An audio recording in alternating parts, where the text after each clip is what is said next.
Okay, it says we are live. Now that's the confusing part when you see yourself over there. But anyways, this is the hard part, is not knowing. Let's try something here. Hey guys, it's Derek Connors here, and the beautiful Veronica. Bear with us as I try and pull up another profile so I can see you guys all talk. If you're there, go, oh, I can see you talk. Can you read that from here? Eric says, hi, is watching with us. Mm-hmm. Hi, John. How you doing? Lori, Nancy. Sweet. Awesome. All right. Well, thank you for everybody that's popping in and joining us. It's, I'm just going to... Oh. They're still there. Don't worry. Try that again.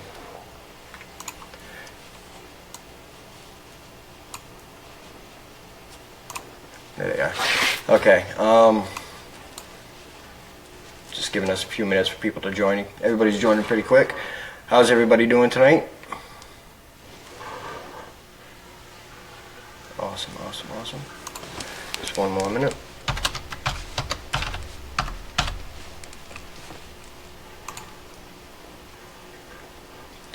I set this up as a backup because it's hard to tell when people are actually saying anything.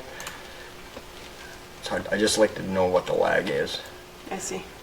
Alright, so I'm Derek Connors. This is the beautiful Veronica Connors, my lovely wife.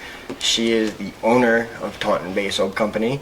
I am, as most of you know, the mouthpiece that... I don't know. I still don't know what my title is, but no, I'm the SEO and the streaming guy, and I do all kinds of fun things, run the contest and whatnot. But we're mostly here because we want to be here and answer questions. I know that there's tons of questions out there, and kind of keep it in open form. I wanted to bring my wife in here to throw her under the bus because she's way better at answering some of these questions than I am. Most of all, I want to give my love out to everybody that's going through the shit that's going on right now with the FDA, and it's just a bunch of bullshit if you ask me. Man, you know, it's like I don't even know where to start. I went through, and Dave Harmon sent me something from an article that he come across about how the Salmonella is being contaminated in herbs and spices that we're using. I'll go through and probably read that later, but I'm just having a hard time wrapping my mind around all this, you know. It's... If they say what is... if it's true what they say, then there would be thousands of people sick with it, and that's just not the case. I mean, I use Kratom every day. I mean, it's not... I don't know, it's just... How do you feel about it? I don't know how I feel about it. Speak up. I don't know how I feel about it. I don't have feelings about it. Not allowed to. Remember, we're not allowed to talk about it. Oh, that's right. Back to the whole vendors not being able to talk about any of that shit, huh?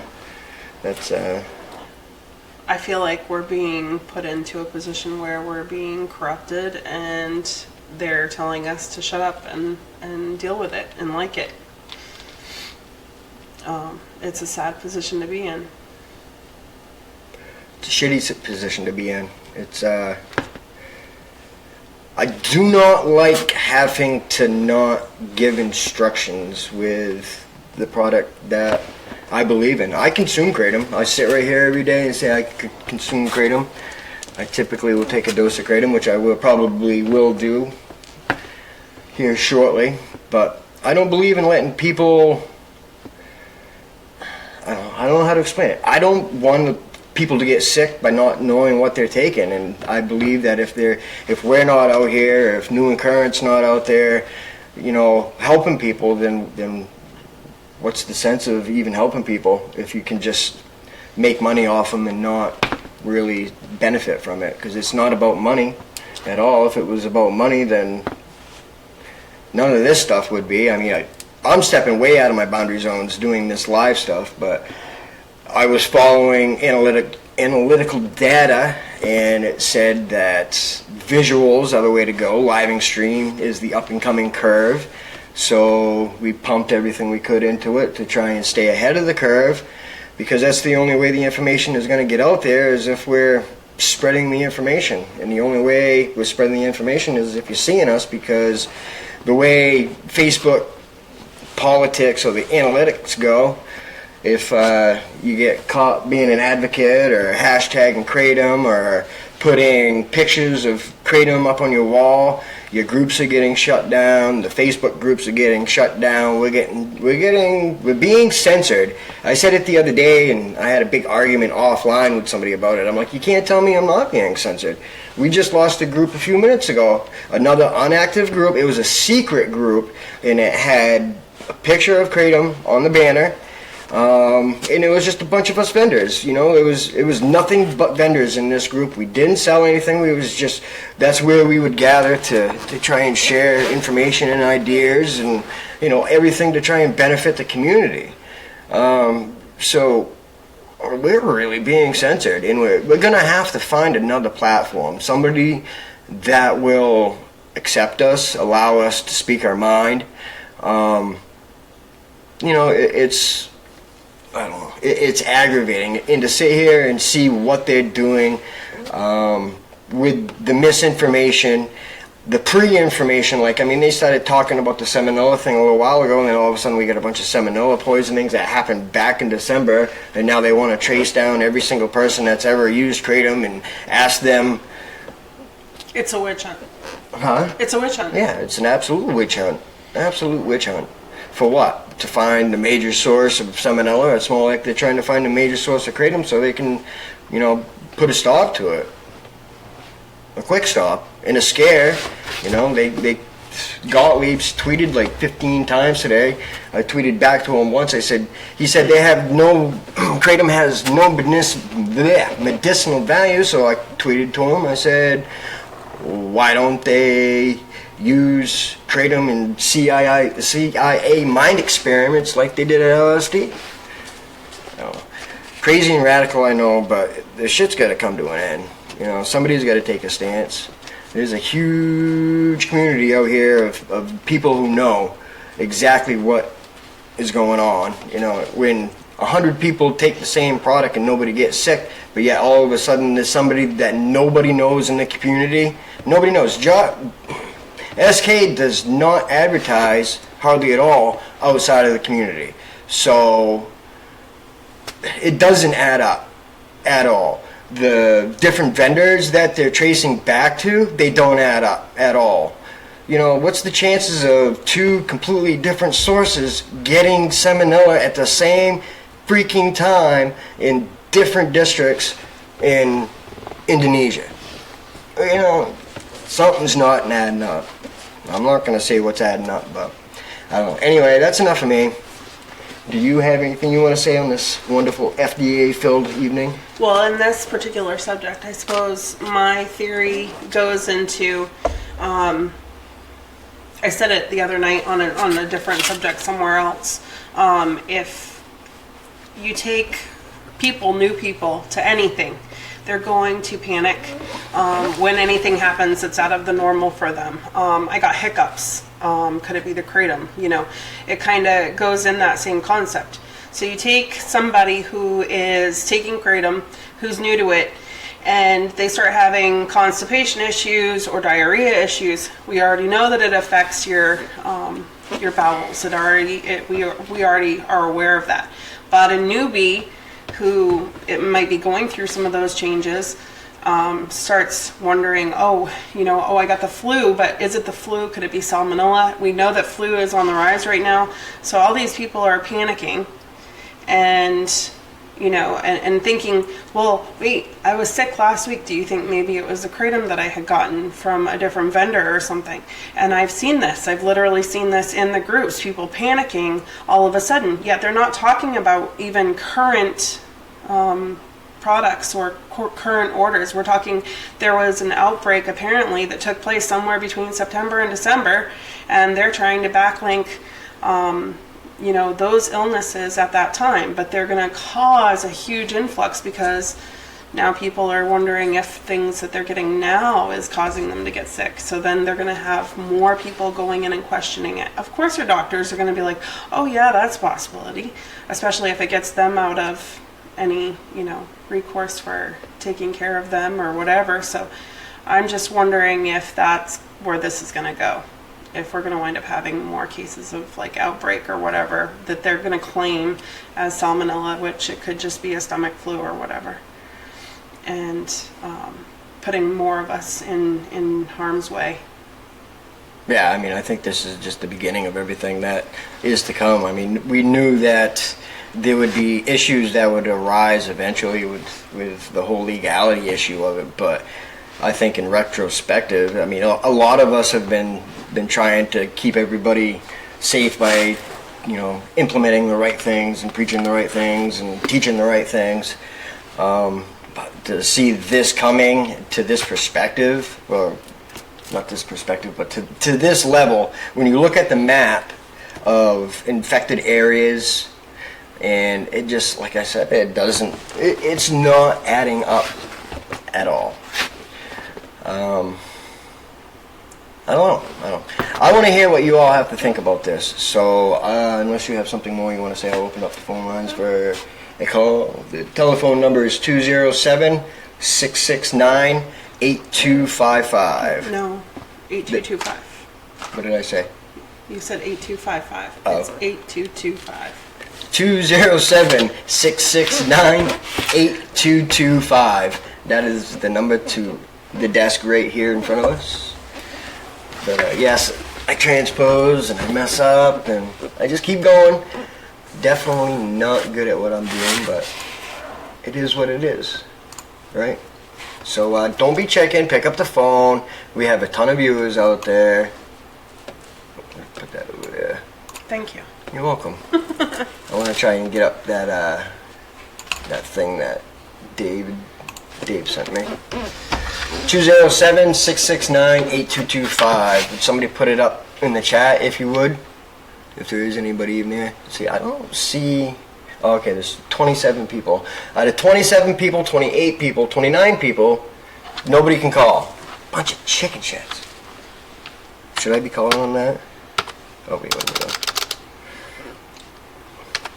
207-669-8225.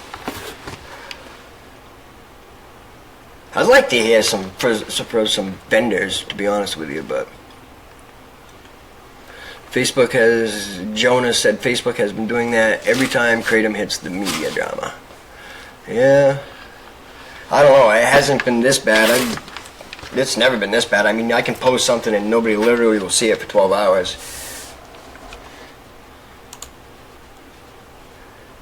Alright, come on, people. Anybody. So, I'm thinking we're probably going to be changing the labels. We're going to be going back to not putting any suggestions on there. I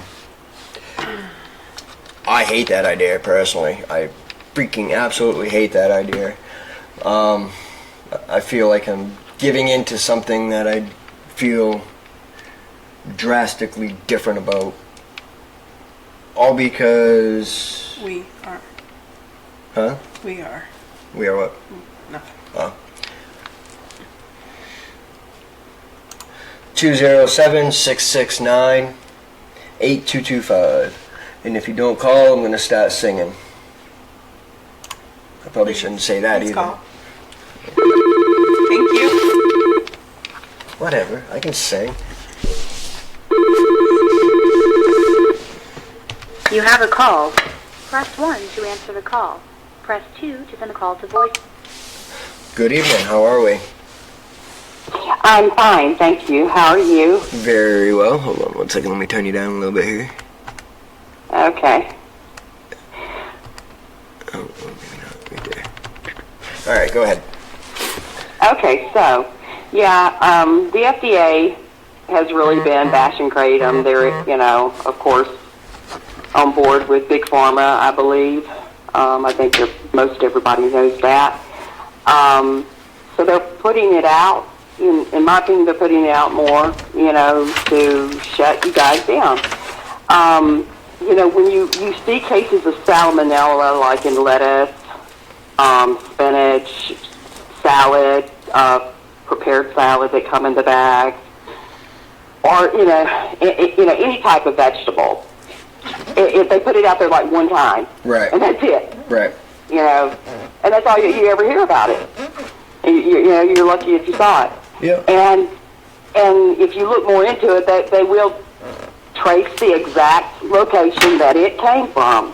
Okay, instead of leaving it up in the air, like where it makes people more leery and more scared. In other words, to continue to use your product. And I don't know the answer. I do believe that your video helps, but I believe that the more that you put out there, the better. Don't be afraid of being shut down. I know that, you get closed down in different groups, like you were saying, and that type of thing. I've heard other people talking about the same thing. But, you got to keep on, putting it out there. I mean, it's the same thing with medicinal marijuana or marijuana in general. People have fought for it for how long? A long time. Since the And 60s. they're making, good strides, okay? I don't know how you feel about marijuana. We won't go into that discussion.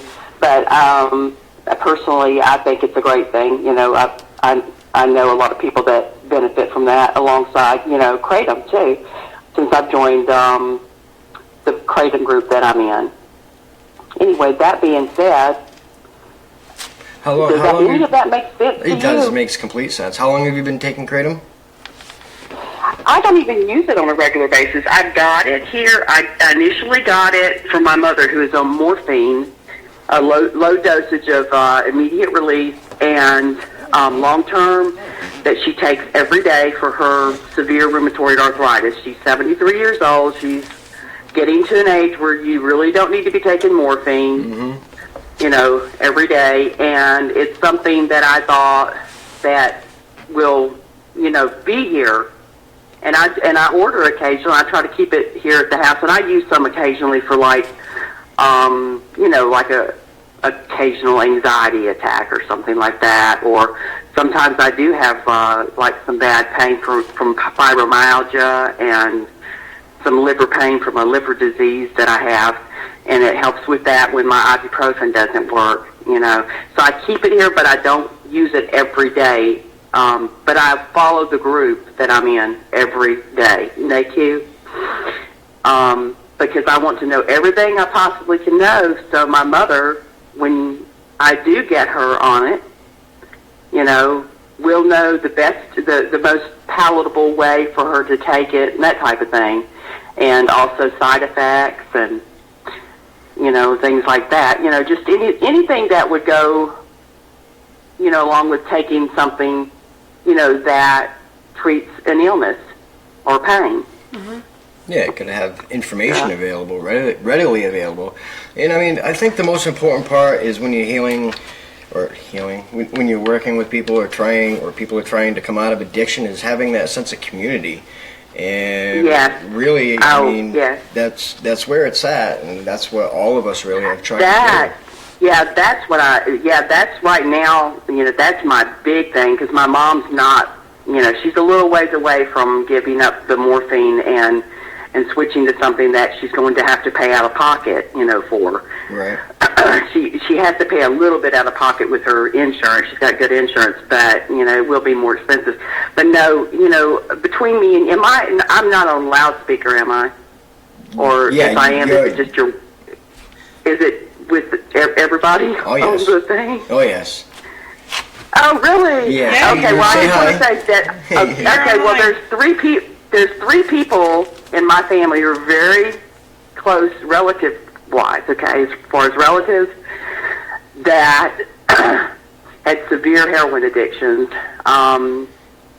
They live up in the Northeast and East Coast, and anyway, long story short, they have overcome their heroin addiction, but that was before I ever knew about Kratom. Yeah. I wish I did, because now they're totally dependent on methadone. One is methadone, the other two are Suboxone. Okay? The one that is on methadone has, weight gain from it, and I worry about him. I love him, and I worry about him, about his cardiovascular and all that type of thing and system. And he doesn't abuse it. He's actually, he went to college after overcoming the heroin addiction, being on the methadone, and he graduated from four-year university, and he's got he's a supervised position now with Parks and Rec, where he lives at. My other two, they've stayed clean. They've, held down regular jobs. They have families they take care of. So it's just actually a miracle. It's actually almost unheard of, it's not unheard of, but about heroin addiction. It's the hardest drug to get off of permanently. Absolutely. And I prefer that they be using Kratom, and I've told all three of them about it. I've sent information to them. But they're in that cycle, of the pill. Right. Well, and it's not only that. I mean, I don't know their financial situation, but those are the only two things, their golden standards are the only things that insurances will pay for. Insurance isn't going to pay. And it's not that Kratom's expensive. Yeah. I mean, generally, somebody recovering from opiate addiction can still, $80 a month, they're going to, be way better off in comparison to thousands of dollars a month that they were on the heroin. I mean, if they want to sit there and compare the two, okay, there's your comparison right there. Or, right. The health of the mental. The discussions never come up about the cost, okay? But, I could see one of the three, all three, coming back at me, if I ever really got into it and said, hey, this isn't good for you anymore. You really should, you really should try this Kratom. It works. I'm in a group. I see thousands, of testimonies. And they'd probably come back at me, well, how much does it cost? Yeah. Oh, yeah. That's usually generally the I could first see that question. coming a mile away, probably. Yeah, But like you said, comparatively, to the money that they used to spend and the trouble they got in, and the streets of New Jersey and New York and everything, taking your chances with your life, sleeping outside in the cold, when people are playing tough love with you, and things like that. I don't know, but it doesn't seem to faze them that what they're taking now is just another pill or drug, another type of opiate. Right. Well, they're not going to, I mean, I honestly don't think, even once you're on those, you still don't get the clarity of mind until you're completely off them. I was on Suboxone for 5 years, and Suboxone did nothing good for me mentally at all, or really physically. Yeah. I mean, not at all. Yeah, I could actually, I can actually see things sometimes. Yeah, they're a little too dependent. It's like another addiction. Which, I mean, I have heard that you can become addicted to Kratom, but I think that's more not physically, it's a more tolerant type thing, isn't it? Where you build up a tolerance for it, and you have to like reboot your system. But that's no biggie, It's not going to kill you, And you can overdose on methadone if you decided to abuse it. My son, they don't abuse their, drugs. I mean, if oh God, whatever, I just slipped. But anyway, it's not being abused. Otherwise they wouldn't be functioning at the level that they're functioning at. But there's always that trigger that can come up, And what's the closest thing they've got? They've got their Suboxone, they've got their methadone. Yep. And then what's next? Back on the streets. Right. Because, so you sound like, about heroin addiction. I don't know if that was your drug of choice, but anyway, I'd love to see them on Kratom, and I'm going to continue to send them information. But yeah, back to the original discussion is that, of course, you're being demonized, by FDA and Big Pharma, and they've got even more to worry about now because, in government, they're cracking down on the people that provide opiates and stuff. So, yeah, they're paranoid. Oh yeah, they are, and I mean that's kind of why we do it the way we're doing it this way. That way we can put the image out there that we're not just a bunch of synthetic drug pushers like they're trying to make us out to be. Because that's how it all started. That they wanted to angle it was synthetics. I mean, look at half the laws where Kratom is illegal in states. They're under the synthetic laws. They don't even know what the heck they're talking about with it 90% of the time. And until they get educated, they're not going to know what they're talking about. Unfortunately. Yeah, and that's why we've got to quit pushing. Keep on pushing, keep on signing. I sign petitions whenever they come across my feed or I see them in the group and stuff. But everybody's got to sign those petitions. Yep, that is right. Do what they have to do. Anyway, thank you, and thanks for being there for us, okay? Awesome. Well, thank you very much for calling in, and thank you for participating in the group. And this is Norman just stepping into the picture. He is the other owner of Taunton Bay Soap Company. Hello, everyone. Say hi. All right, I'm going to jump